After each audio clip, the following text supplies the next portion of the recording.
이 시간에는 하나님의 자녀라는 제목으로 함께 은혜를 나누고자 합니다. 먼저 옆 사람을 보시면서 이렇게 인사해 보겠습니다. 사랑합니다. 축복합니다. 네, 한 번 더 인사해 보겠습니다. 당신은 하나님의 자녀입니다. 네, 한 번만 더 인사해 보겠습니다. 이번에 인사하실 때는 어깨를 좀 쭉 펴시고 고개도 드시고 자신 있는 목소리로 가슴을 한 손을 자신의 가슴에 대면서 이렇게 인사해 보겠습니다. 나도 하나님의 자녀입니다. 네. 여러분들 한 사람 한 사람이 하나님의 자녀이신 것을 믿으십니까? 아멘. 우리들 한 사람 한 사람이 하나님의 자녀라는 사실이 얼마나 기쁘고 얼마나 감사한지 모르겠습니다. 오늘날 우리들이 살아가면서 우리들은 너무나 많고 다양한 호칭들을 얻게 됩니다. 이러한 호칭들 가운데는 자신의 행위와 상관없이 주어지는 것이 있고 나의 처신이나 나의 어떠한 행위로 인해서 그렇게 해서 취득되거나 얻게 되는 것들이 있습니다. 호칭은 그 사람의 신분을 나타내거나 혹은 그 사람이 어떻게 살아왔는지를 보여줍니다. 그리고 이러한 호칭들은 그 사람의 자존심에 많은 영향을 미치기도 합니다. 그러므로 대부분의 사람들이 가능하면 좋게 불려지기를 원합니다. 나쁜 호칭이 아니라 좋은 호칭으로 불려지기를 원하고 좋은 호칭을 갖기를 원하는 모습을 볼 수 있습니다. 예를 들어서 저는 대한민국의 국민입니다. 지난 8월 달부터 처음으로 전라북도의 도민이 되었고 장수군의 군민이 되었습니다. 저희 부모님의 아들이고 식구들의 형, 오빠, 동생입니다. 제가 너무나 사랑하는 아내의 남편이고 저를 꼭 닮은 아들의 아빠입니다. 누군가의 친구이고 선배이며 후배이고 또 누군가에게는 사랑하는 고객님이라고 불리고 있습니다. 그리고 저는 대한예수교 장로회 통합에 소속되어 있는 목사입니다. 뿐만 아니라 저에게는 많은 별명들이 있습니다. 1998년 혹시 여러분들 기억하시는지 모르겠는데 프랑스 월드컵에서 득점왕을 했던 크로아티아 축구 선수 다보르 스케르의 코를 닮았다고 스케르라고 불리기도 했습니다. 초등학교 5학년 때부터 면도를 했다고 코수염이라고 불리기도 했습니다. 팔이 길다고 긴팔 원숭이라고 불리기도 했고 얼굴이 까맣다고 탐빵 또 거늘고 보인다고 영감이라는 의미에서 깜이라고 불리기도 했습니다. 그리고 소심하다라는 의미에서 트리플 A라는 별명도 있었습니다. 이처럼 저를 정의하거나 저를 규정할 수 있는 여러 가지의 단어들이나 표현들이 있습니다. 그런데 이러한 것들 중에서 저를 가장 잘 설명하고 있는 표현이 있습니다. 그것이 무엇일까요? 그것은 바로 오늘 말씀의 제목처럼 그리고 우리가 함께 인사를 나누었던 것처럼 제가 바로 하나님의 자녀라는 것입니다. 제 입으로 저는 하나님의 자녀입니다 라고 말하는 것이 어쩌면 조금은 부끄러운 것처럼 느껴질 때도 있습니다. 하지만 이것은 결코 부끄러운 것이 아닙니다. 내가 하나님의 자녀라는 것, 그리고 여러분들 한 분 한 분이 하나님의 자녀라는 것, 그리고 우리 모두가 하나님의 자녀라는 것이 얼마나 기쁘고 얼마나 감사한지 모르겠습니다. 이것은 가장 영광스러운 것이고 우리가 가장 자랑할 만한 그러한 것입니다. 여러분들 중에서 아시는 분은 아시겠지만 저희 집에 가면 아주 작고 사랑스러운 작은 생명체가 살고 있습니다. 지금은 초등학교에 갔다고 예전에 어린이집에 다닐 때처럼 아주 어린애처럼 굴지는 않습니다. 하지만 여전히 하는 행동을 보면 웃음이 나올 때가 있습니다. 식사를 할 때 너무나 태연하게 엄마와 아빠의 무릎에 앉아서 자신의 밥을 먼저 챙겨달라고 이렇게 상을 툭툭 두들깁니다. 그리고 과일을 먹을 때 맛있는 부분은 자기가 쏙 집어서 먹고 맛이 없거나 먹기 좀 불편한 부분은 아빠의 입에 먼저 넣어줍니다. 텔레비전을 볼 때도 엄마가 드라마를 보거나 아빠가 스포츠 경기를 가장 중요한 시점에 있을 때 달려와서 리모컨을 가지고 자기가 보고 싶은 어린이 채널로 돌려버리는 것을 보게 됩니다. 그리고 마트에 가서 장을 볼 때도 혼자 갑자기 사라집니다. 그리고 잠시 시간이 지나면 뭔가를 낑낑 들고 와서 너무나 태연하게 카트 안에 넣어둡니다. 자기는 지불할 돈이 하나도 없으면서 아빠가 또는 엄마가 당연히 사주겠지라고 생각하는 그 아이의 모습을 볼 수 있습니다. 이 아이의 이러한 모습이 어쩌면 막무가내처럼 보일 때도 있고 때를 쓰는 것처럼 보일 때도 있습니다. 어쩌면 철이 없어 보일 때도 있습니다. 하지만 사실 이것은 어떻게 보면 너무나 당연한 자녀의 권리다라는 것을 우리는 보게 됩니다.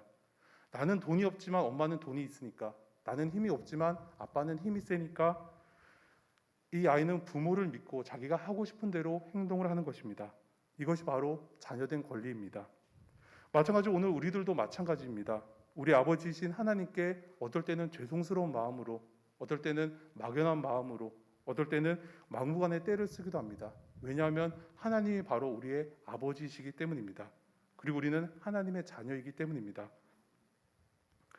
자녀들이 무언가를 요구하거나 때를 쓸 때 아주 가끔씩은 그것이 귀찮을 때가 있습니다. 불편할 때가 있고 이 아이가 왜 이러지라고 생각될 때가 있습니다. 하지만 이 아이가 부모를 전혀 의지하지 않고 자신의 힘으로 모든 것을 다 행할 때 부모는 그 아이를 바라보면서 때로는 대견스러워 보이지만 때로는 서운한 마음을 느낄 때도 있습니다. 오늘 우리들이 하나님께 나아갈 때도 마찬가지입니다. 내가 이것을 하나님께 아랜다면 하나님이 화내지 않으실까? 너무나 자꾸 시시콜콜해서 하나님이 귀찮아지는 않으실까라고 우리가 생각하고 우리가 하나님께 아뢰지 않는다면, 우리가 하나님께 기도하지 않는다면 하나님은 오히려 마음 아파하시고 오히려 서운해하신다라는 말씀입니다. 명절에 우리가 부모님을 오랜만에 만나면 자녀가 밤이 새도록 시시콜콜한 아주 작은 이야기까지 합니다. 옆집 강아지부터 해서 옆집 아이가 어떻게 했는지까지 부모에게 모두 다 이야기하는 것을 보게 됩니다. 마찬가지로 오늘 우리들도 우리의 아버지 되시는 하나님께 우리의 작은 것 하나하나 아뢰일 수 있기를 원합니다. 하나님께 교제하며 하나님과 대화하고 하나님께 기도로 나아가는 우리들이 되기를 원합니다. 때로는 기쁜 일도 이야기하고 때로는 너무나 속상해서 눈물 났던 이야기도 하나님께 날 수 있기를 원합니다. 때로는 말도 안 되는 억지도 부리고 때로는 너무 즐거운 이야기도 할 수 있기를 원합니다.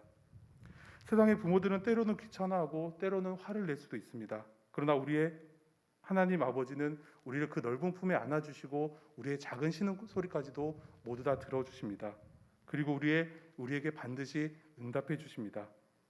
그러므로 오늘 우리가 하나님의 자녀라는 사실을 날마다 기억하시면서 하나님의 자녀로서 누릴 수 있는 권리들을 모두 다 누리시는 저와 여러분들이 되시기를 소망합니다. 그런데 여기서 한 가지 질문이 생깁니다. 그것은 내가 어떻게 하나님의 자녀가 되었는가? 하나님 왜 나를 당신의 자녀로 삼아 주셨는가라는 질문입니다. 저의 경우만 봐도 제가 하나님의 자녀가 될 만한 어떠한 자격이나 조건이 전혀 없는 사람이다라는 것을 알게 됩니다. 저는 가진 것이 없습니다. 뭔가를 특출나게 잘하는 능력도 없습니다. 얼굴이 잘생긴 것도 아니고 몸매가 좋은 것도 아니고 목소리가 좋지도 않습니다. 저희 부모님이 돈이 많으시거나 뭔가 권력을 가지고 계신 것도 아닙니다. 그렇다고 해서 제가 성격이 좋은 것도 아닙니다. 이처럼 부족하고 자격이 없는 저이지만 하나님은 저를 그리고 여러분들 한 사람 한 사람을 하나님의 자녀로 불러주셨습니다. 이것이 바로 하나님의 놀라우신 은혜와 하나님의 크신 사랑입니다. 우리 영상을 통해서 1절 말씀 다시 한번 한 목소리 읽겠습니다. 1절입니다. 시작. 보라, 아버지께서 어떠한 사랑을 우리에게 베푸사 하나님의 자녀라 일컬음을 받게 하셨는가. 우리가 그러하도다. 그러므로 세상이 우리를 알지 못함은 그를 알지 못함이라. 아멘. 이 말씀은 내가 무언가를 가졌기 때문이거나 아니면 내가 무엇이 되어서가 아니라 바로 하나님의 사랑과 은혜로 말미암아 하나님께서 우리를 당신의 자녀로 삼아 주셨다라는 말씀입니다. 이 말씀은 다시 위대한 종교개혁자인 칼빈의 5대 교리와 연관지어서 생각해 볼 수 있습니다.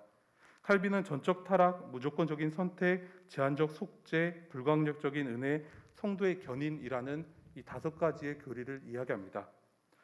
먼저 전적 타락은 아담이 에덴 동산에서 범죄함으로 인해서 인간은 완전히 전적으로 타락했다라는 것입니다. 전적으로 타락하게 된 인간은 자신의 힘으로는 구원에 이를 수 없습니다. 아무리 발버둥치고 아무리 노력해도 의롭다 칭하심을 받을 수가 없습니다. 따라서 인간의 구원 역시 하나님의 전적인 은혜임을 우리는 고백하게 됩니다.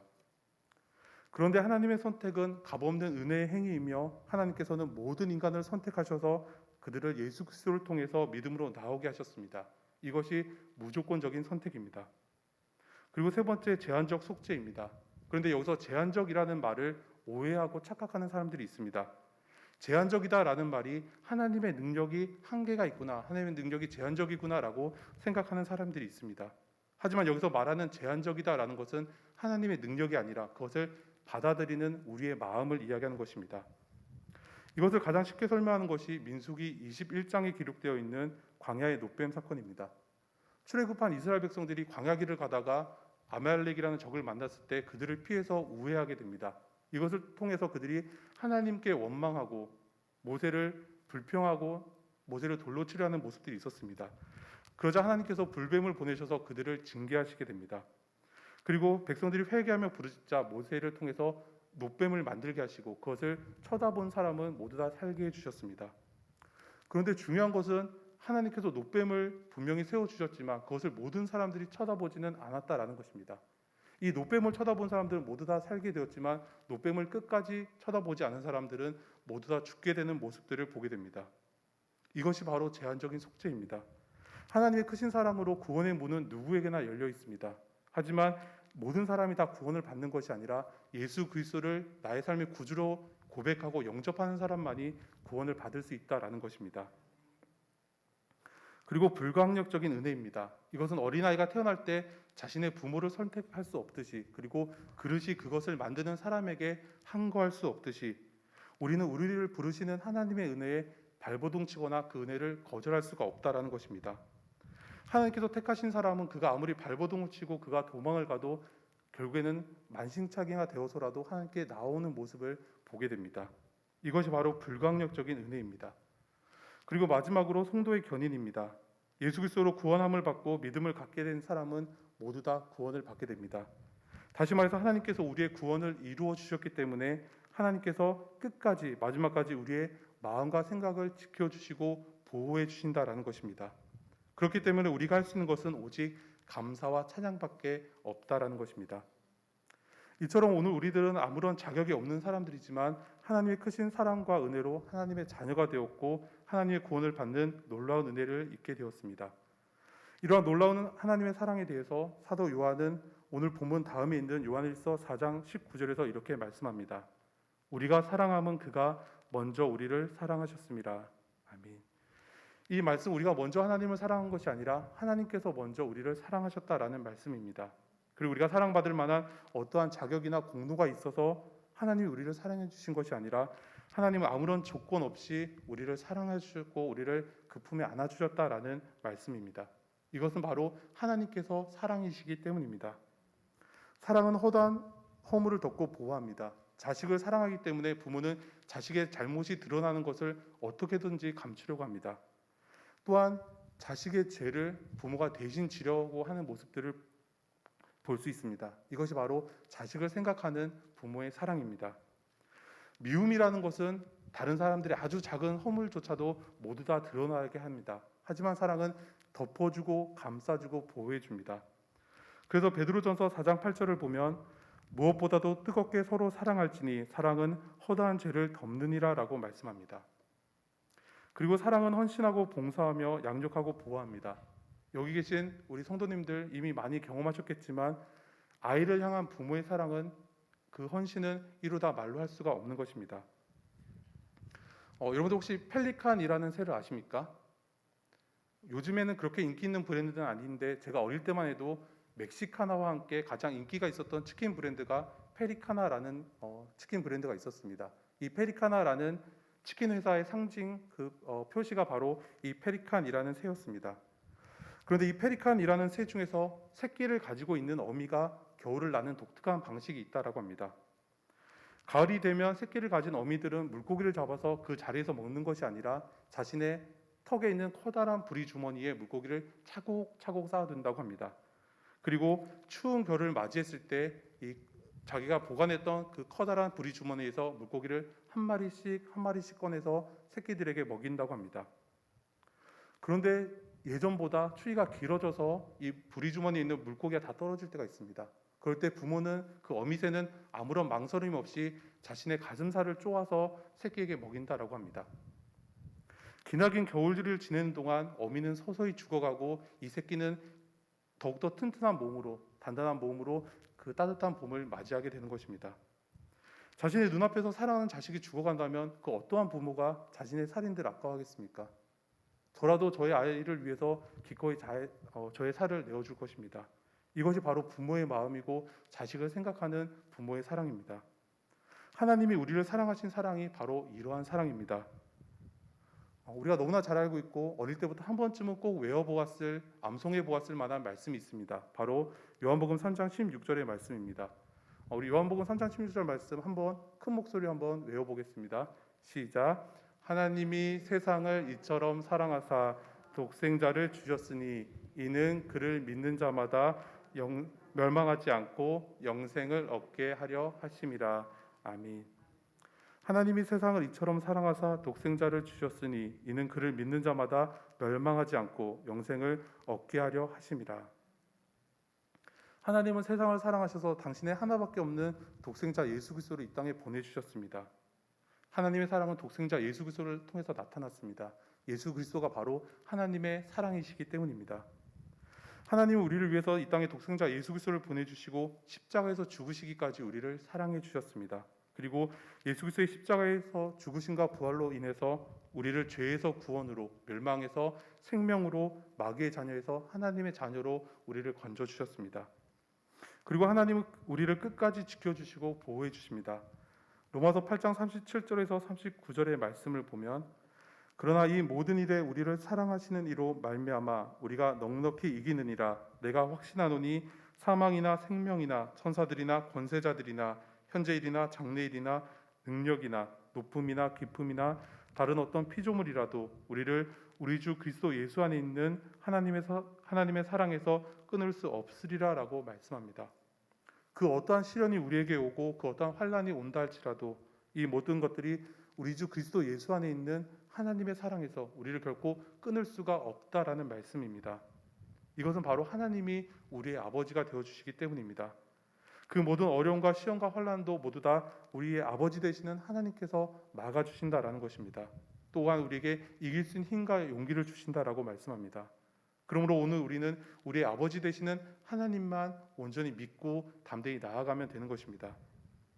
그렇다면 하나님의 자녀로 부르심을 받은 우리들이 어떠한 마음으로 어떠한 삶의 모습으로 살아야 하는지 함께 살펴보기를 원합니다. 먼저 우리는 하나님의 자녀가 된 긍지를 가져야 합니다. 영상을 통해서 우리 1절 말씀 다시 한번 한 목소리 읽겠습니다. 1절입니다. 시작.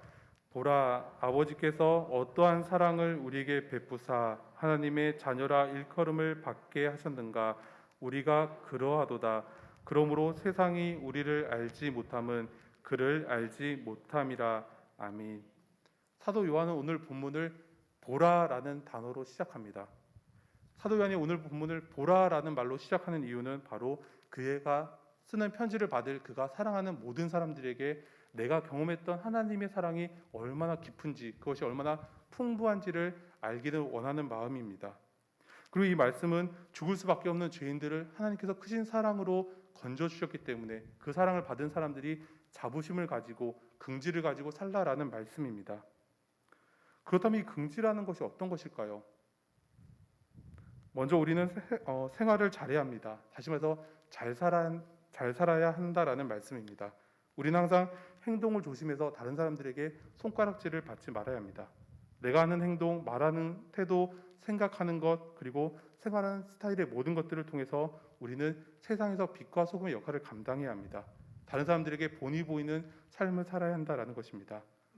우리가 스스로를 그리스도인이라고 얘기하고 스스로를 하나님의 자녀라고 이야기하지만 그에 합당한 생활이나 그에 합당한 열매를 맺지 못한다면 그것은 오히려 하나님의 영광을 가리는 것이 된다라는 것입니다. 그러므로 우리는 하나님이 우리를 당신의 자녀로 삼아주신 그 은혜에 감사하며 하나님의 자녀다운 생활을 함으로 오직 하나님께 영광을 돌리는 삶을 살아야 한다. 하나님께 기쁨이 되는 삶을 살아야 한다라는 말씀입니다. 두 번째로 하나님께서 깨끗하신 것처럼 우리들도 깨끗해야 합니다. 엄마와 딸 그리고 아빠와 아들의 모습을 보면 어딘가 모르게 서로 닮아 있다라는 것을 보게 됩니다. 그것을 잘 보여주는 것이 바로 저와 저희 아들입니다. 몇 년 전에 여름 휴가를 갔는데 저희 아내가 사진을 찍어서 보여줬는데 그 사진을 보고 깜짝 놀라서 웃게 되었습니다. 늦잠을 자고 있는 두 사람이 서로 생긴 것도 똑같이 생겼는데 잠자고 있는 포즈도 똑같고 머리카락이 이렇게 삐쳐 있는 모습까지도 똑같았던 모습들을 보게 됩니다. 이처럼 자녀는 좋던지 싫던지 상관없이 그 부모를 닮아가게 되어 있습니다.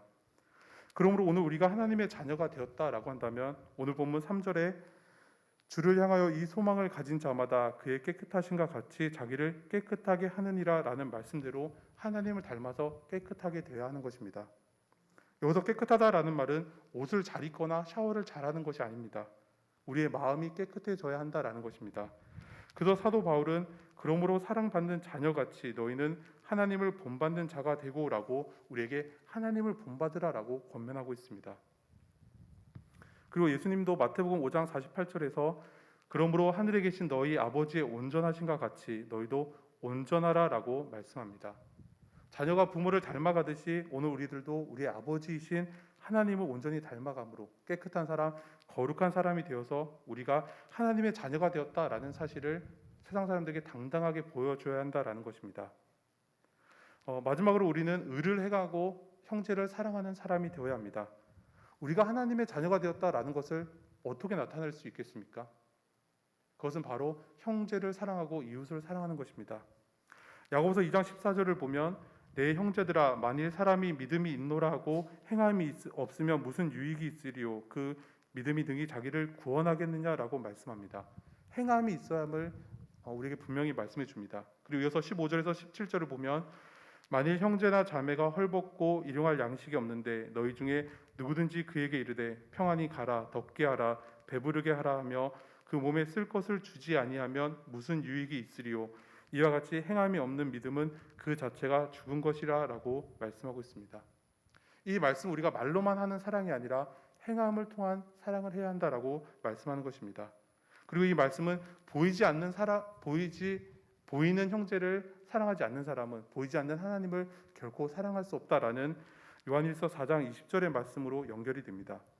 요한일서 4장 20절을 보면 누구든지 하나님을 사랑하노라 하고 그 형제를 미워하면 이는 거짓말하는 자니 보는 바 그 형제를 사랑하지 아니하는 자는 보지 못하는 바 하나님을 사랑할 수 없느니라라고 말씀하고 있습니다.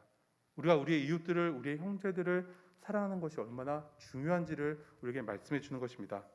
그러므로 오늘 우리들은 무엇보다도 나의 이웃들을 나의 형제들을 내 몸처럼 사랑하고 아껴줄 수 있는 그런 마음들을 가질 수 있기를 소망합니다. 말씀을 정리하겠습니다. 오늘 말씀을 함께 나눈 것처럼 우리들은 아무런 자격이 없는 아무런 조건이 없는 사람들이었지만 하나님의 크신 사랑과 은혜로 하나님께서 우리를 당신의 자녀로 삼아 주셨습니다. 그러므로 하나님의 자녀가 된 우리들은 날마다 하나님께 감사하며 하나님을 닮아감으로 하나님의 자녀다운 삶을 살 수 있기를 원합니다. 그리고 이제 예수 그리스도의 사랑으로 우리 이웃들을 내 몸처럼 사랑함으로 오직 하나님께 영광을 돌리고 하나님을 기쁘시게 하는 저와 여러분들이 되시기를 간절히 소망합니다. 함께 기도드리겠습니다.